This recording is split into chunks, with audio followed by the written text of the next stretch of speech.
कहना चाहेंगे? क्योंकि आप एक लड़की हैं और लड़की होकर के आपका जो है परफॉर्मेंस जो है पढ़ाई-लिखाई में बहुत ही लाजवाब रहा है।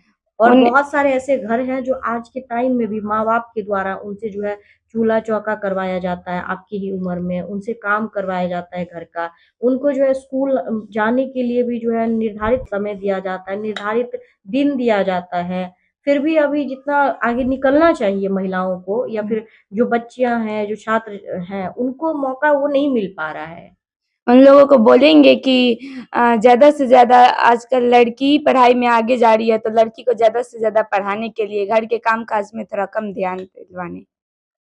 नमस्कार, मैं हूँ विजेता और आप देख रहे हैं हाइपर विज़न न्यूज़। अभी जो इस वक़्त हमारी उपस्थिति है, बता दें इनके बारे में, जो ये है मधुबनी जिला के टॉपर हैं इस बार की। हम बातचीत करते हैं और इनका जो पढ़ाई का जो तरीका रहा है, वह लोगों से बेहतर रहा है और टॉप किया है इन्होंने। और इन्होंने ये साबित कर दिया है कि लड़का हो या फिर लड़की, इस प्रतिभा के बल पे कोई भी आगे बढ़ सकता है। कहते हैं, शिक्षा शेरनी का वो दूध है जो पिएगा वो दहाड़ेगा।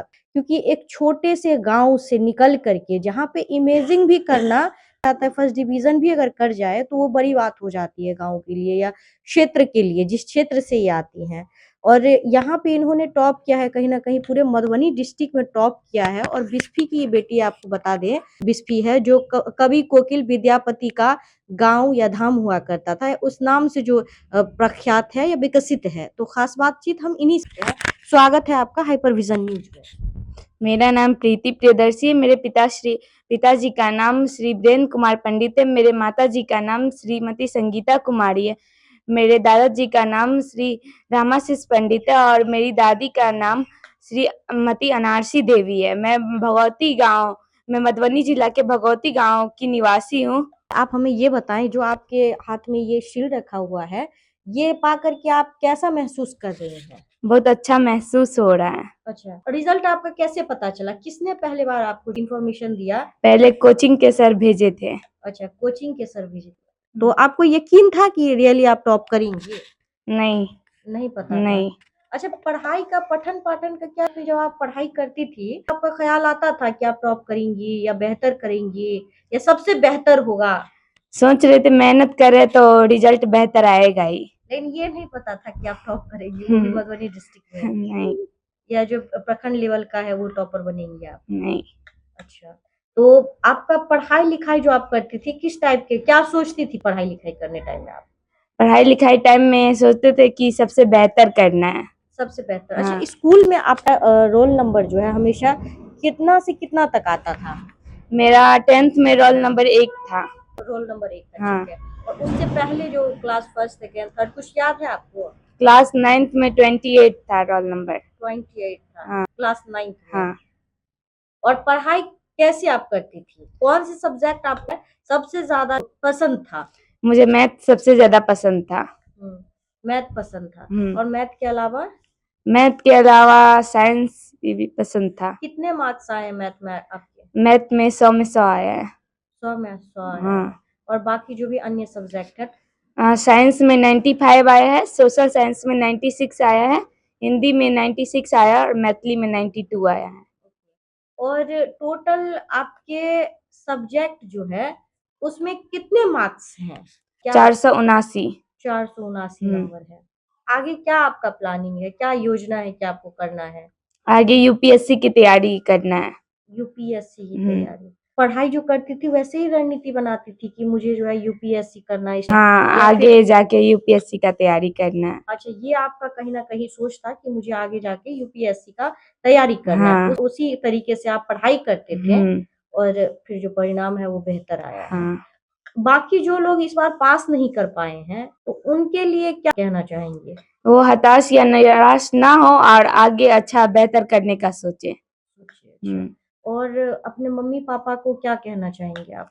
मम्मी-पापा को धन्यवाद कहना चाहेंगे। उन्हीं के योगदान से आज हम यहाँ तक पहुँच पाए हैं। अच्छा, और बाकी लोग जो आपको देख रहे हैं, हाँ। उनसे आपकी क्या अपील होगी? क्या, हुँ। तो वो किसके को कॉल आया होगा, फ़ोन आया होगा, या हुँ। आपका जो रिज़ल्ट हुआ आपको अपना रिज़ल्ट पता चला था? पापा जी के थ्रू। क्या पता चला था रिज़ल्ट में आपको? रिजल्ट बिहार बोर्ड ऑफिस से फ़ोन आया था तो शुरू में तो पापा के मोबाइल पे ही आया था, तो कहीं न कहीं पता चला कि बिहार टॉपर में आ ही जाएगा नाम, लेकिन 2 नंबर से छूट गया अच्छा, जिला ये टॉप। कॉन्फिडेंस आपको कैसे था कि बिहार टॉपर में आपका टॉपर लिस्ट में भी आपका नाम होगा, तो ये कैसे आपको पता था? बनाए थे तो ऑब्जेक्टिव मिलाए थे तो ज़्यादातर सही था, तो लग रहा था कहीं न कहीं बिहार टॉपर में नाम आ ही जाएगा। आप कोचिंग वगैरह भी करती थी या सिर्फ स्टडी की थी? नहीं, कोचिंग का भी हेल्प लिए थे। कोचिंग का भी हेल्प लिए थे या कोचिंग करती थी? करते थे। करते थे। तो आपका स्कूल या कोचिंग दोनों मिला करके कौन-सी सर ऐसे थे जिनका बात आपको बार-बार मोटिवेट कर रहा था कि कितना बढ़िया से पढ़ाई करना है और कोचिंग जीवन के में क्या सर। करना है? कोचिंग के सर। हाँ। कौन-सी ऐसी बातें बोलते थे जो आपको लगता था कि नहीं मेहनत हमें करनी चाहिए, पढ़ाई करनी ही है, एक जोश आता था, जुनून आता था? सर बोलते थे कि इस बार बिहार टॉपर के रैंक में आना है, सर को विश्वास भी था हम लोगों पे, इसीलिए सोचे कि अब बेहतर कर ही लेना है, इसीलिए उस हिसाब से मेहनत किए थे। अच्छा, अच्छा। और कौन-सी ऐसी सब्जेक्ट थी जो आपको कठिन लगता था? सोशल साइंस कठिन लगता था, लेकिन लास्ट में उस पे भी अच्छे से मेहनत की। आपके पढ़ाई के पीछे या सफलता के पीछे किसका सबसे बड़ा हाथ आपको नज़र आ रहा है? सबसे बड़ा हाथ दादाजी का आ रहा है, उन्होंने बचपन से ही हमें गाइड किया और माता-पिता और गुरुजनों के साथ पूरे परिवार का इसमें विशेष योगदान है। आपके चैनल पर जितने दर्शक बंधु हैं, मैं उन सबको जीनियस ट्यूशन के संचालक में मोहन सर और हमारे टीम के जितने सदस्य हैं, उनको बहुत-बहुत बधाई देना चाहेंगे। इसका जो सफलता का श्रेय है, इसका मम्मी-पापा और हम लोग भी काफ़ी मेहनत किए। शुरू से टारगेट था कि इसको टॉपर बनाएँगे और लास्ट में कॉल भी आया, बहुत खुश हुए उस समय में और पटना वेरिफ़िकेशन के लिए भी गए। 2 बच्चे यहाँ मेरे ट्यूशन से जीनियस ट्यूशन सेंटर से 2 बच्चे पटना वेरिफ़िकेशन के लिए गए और बिहार टॉपर 2 नंबर से छूट गया और जिला में 63 अंक आए हैं। इसके लिए बहुत-बहुत बधाई देंगे प्रीति प्रियदर्शी को। तो आपका जो कोचिंग सेंटर है, वहाँ से जो टॉप हुई हैं, ये पहली बार हुई हैं या हाँ, इससे पहले भी? पहली बार टॉप हुआ, बाकी नंबर बहुत अच्छा रहते हैं। हाँ, अगली बार 84 बच्चे फर्स्ट किए थे। अब इस बार भी 70 प्लस फर्स्ट डिवीज़न है। तो जैसा कि आपने पहले सुना इनके बारे में कि इनका जो है स्थान लाजवाब आया है, तो उसमें आपने कैसा महसूस किया? बहुत अच्छा लगा उस समय में सुनकर। हाँ। और क्या कुछ कहना चाहेंगे इनके भविष्य के बारे में? भविष्य में कहेंगे कि अच्छा करे, नाम भी करे, गाँव का रोशन करे, बिहार का नाम ऊँचा करे। कहीं न कहीं जो आपने बताया है कि 90 में से 84 आपके विद्यार्थी का सक्सेस होना एक साथ में या इस बार जो है 90 में से इस बार 100% पास है और फर्स्ट डिवीज़न 90 में 70 है। तो कहीं न कहीं ये चीज़ ये भी दर्शाता है कि आपका जो पढ़ाई का तरीका होगा, सिर्फ़ पढ़ाई ही नहीं बल्कि उसके साथ एक मोटिवेशन का भी एक कुछ अलग ही अंदाज़ होगा। हाँ, पढ़ाते साथ में पहले तो बेस से मजबूत कर देते हैं, फिर आगे होता है ऑल सब्जेक्ट का पहले समझा देते हैं, फिर नोट बनाते हैं, फिर उसका ऑब्जेक्टिव करवा के टेस्ट लेते हैं। परिचय दीजिए अपना। मैं रामाशीष पंडित और मैं हाई स्कूल का टीचर था। अभी वर्तमान में है तो अवकाश प्राप्त शिक्षक हूँ। लास्ट में मैं क्यूटी गर्ल्स हाई स्कूल में था और इस बच्ची के लिए मैं शुरू से ही ध्यान दिया।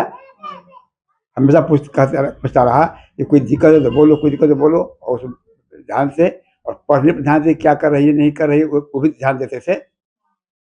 अच्छा, आप चूँकि खुद ही जो है हाई स्कूल के टीचर रह चुके हैं, शिक्षक रह चुके हैं और शिक्षा से महत्व एक शिक्षक से ज़्यादा कोई नहीं समझ सकता है शिक्षा का महत्व।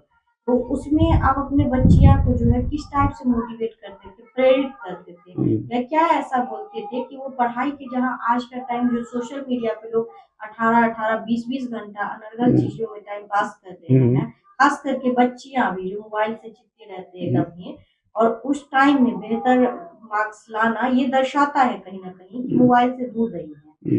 यह जो है इसको हम बराबर कहते रहे कि मोबाइल में इंगेज नहीं रहना है। जो दूरी पड़े अधिक तो गूगल से कहीं संदेह हो कुछ हो तो गूगल से संपर्क कर लो और उधर पढ़ो और मोबाइल ज़्यादा कुछ दिखना नहीं, टीवी देखना नहीं है और अधिक से अधिक समय फोकस करना है पढ़ाई पर, तैयारी पर। सिर्फ पढ़ना नहीं, उसे कंठस्थ याद करना है ताकि याद करने के बाद फिर उसको लिखो, याद कर फिर उसे बार-बार लिखो, तब तक वो कन्फर्म हो पाता है। और आगे बढ़ने की अब पहले तो बताया इसको आगे बढ़ाना है। अपना परिचय दीजिए। मेरा नाम वीरेंद्र कुमार पंडित है। वो गांव में ही छोटा सा बिजनेस है हार्डवेयर का, वो खैंठा चौक पे। बस घर पे ही रहते हैं। अच्छा, बच्चियां जो आपकी मार्क्स है लाजवाब लाई है, जी, तो उसमें क्या कुछ कहना चाहिए? वो तो शुरू से ही जब से क्लास में पढ़ रही थी, वो शुरू क्लास से ही वो मतलब अच्छा टॉप करते गई क्लास में। कोचिंग में भी अच्छा मतलब टॉप करते गए। अच्छा, और यकीन था आपको कि मधुबनी डिस्ट्रिक्ट में या फिर जो बिस्फी है इसमें ये जो है टॉप करेंगी, या यकीन था कि नहीं फर्स्ट डिवीजन या जो भी मार्क्स लाएगी बेहतर लाएगी? जी, वो यकीन था कि कोचिंग सर से हम हमेशा आज ही ने हमेशा पूछते थे कि बच्चा कैसे पढ़ रही है, कैसे क्या कर रही है। सर की तरफ से हमेशा मिलता गया कि बहुत अच्छा है, नंबर 1 में जा रही है और अच्छा करेगी। और जब 24-23 तारीख को भी शाम में हमको बोले कि वेरिफिकेशन के लिए आपको पटना से कॉल अबे करेगा। सर बार-बार कह रहे थे कि आना ही है, आप मोबाइल हमेशा चालू रखिएगा। फिर हम हमेशा रखे। सुबह 24 तारीख को सुबह में कॉल आया वेरिफिकेशन के लिए पटना से। फिर सर को पहला कॉल किया सर को, फिर अच्छा लगा। तो अभी कैसा महसूस कर रहे हैं? बहुत अच्छा महसूस हो रहा है। घर, गाँव, ब्लॉक, अनुमंडल, जिला स्तर पे चली गई हाईलाइट में। बाकी और भी बेटियां जो हैं उनको आप क्या कुछ कहना चाहेंगे? उनको तो ये कहेंगे गार्जियन से कि बच्चे पे ज़्यादा ध्यान दें, ज़्यादा फ़ोकस करें पढ़ाई में, तो लड़का से अच्छे लड़की अभी टॉप कर रही हैं। और गार्जियन से आप क्या कुछ कहना चाहेंगे, जो गार्जियन अपने बच्चों पे जो है ना कमाई पे ध्यान देते हैं, उनको नहीं लगता है कि उनका बच्चा भी उतना ही ज्यादा इम्पोर्टेंट है?